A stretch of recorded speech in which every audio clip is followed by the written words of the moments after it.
चलिए आज हम लोग जानते हैं कि आखिरकार कि 15 अगस्त को हमको आज़ादी क्यों मिला। इसका सबसे बड़ा रीज़न है कि ब्रिटेन के सामने 15 अगस्त को 15 अगस्त को जापान ने आत्मसमर्पण किया था। 15 अगस्त को जापान ने आत्मसमर्पण किया था। तो माउंटबेटन के नज़रों में और इंग्लैंड के नज़रों में यह एक उपहार से भी बड़ा योगदान था और इसी खुशी पर जब जापान ने आत्मसमर्पण किया तो इसी खुशी पर माउंटबेटन और वहाँ के इंग्लैंड के सरकार ने घोषणा की, हम 15 अगस्त को ही भारत को आज़ादी देंगे। और माउंटबेटन ने भारत को घोषणा किया कि हम 15 अगस्त को भारत को आज़ाद कर देंगे। लेकिन हम लोग जानते हैं कि हमारा जो भारत है सनातन धर्म में अधिक विश्वास करता है। यह बात पंडित नेहरू और सरदार वल्लभ भाई पटेल, जो भारत के लिए एक सबसे अहम रोल के रूप में जाने जाते हैं, यह दोनों व्यक्ति ज्योतिष के पास जाते हैं और दिखवाते हैं कि 15 अगस्त को देखिए कि अच्छा दिन है कि नहीं, है ना।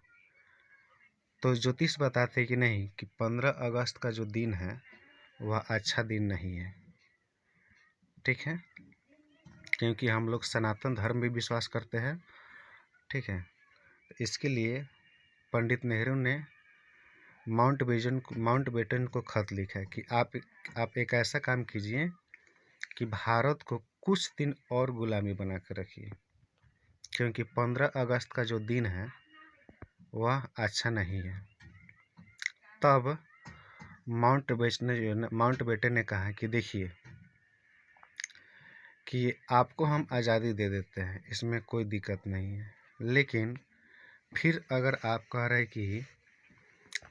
रहे हैं कि हमको कुछ और दिन तक गुलामी बना कर रखिए, तो फिर हम लोग क्या करें, पूरा शेड्यूल तैयार कर लिए हैं, है ना।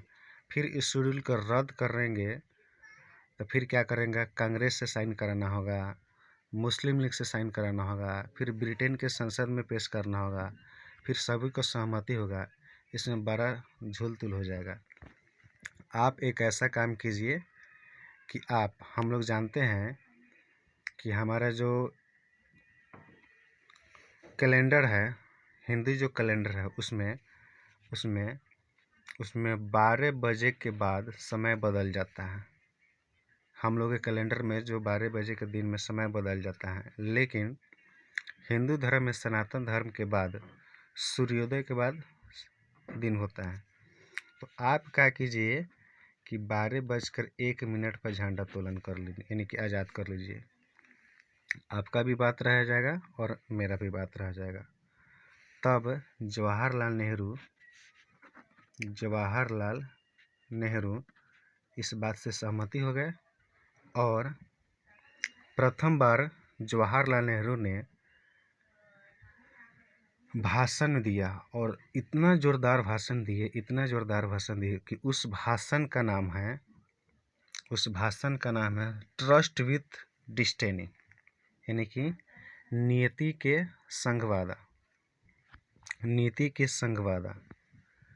उस समय जब भारत को स्वतंत्रता की प्राप्ति हुई तो उस समय जो हमारे राष्ट्रपिता महात्मा गांधी है वह बंगाल में थे और वह देशवासियों के आंसू पोंछने का काम कर रहे थे।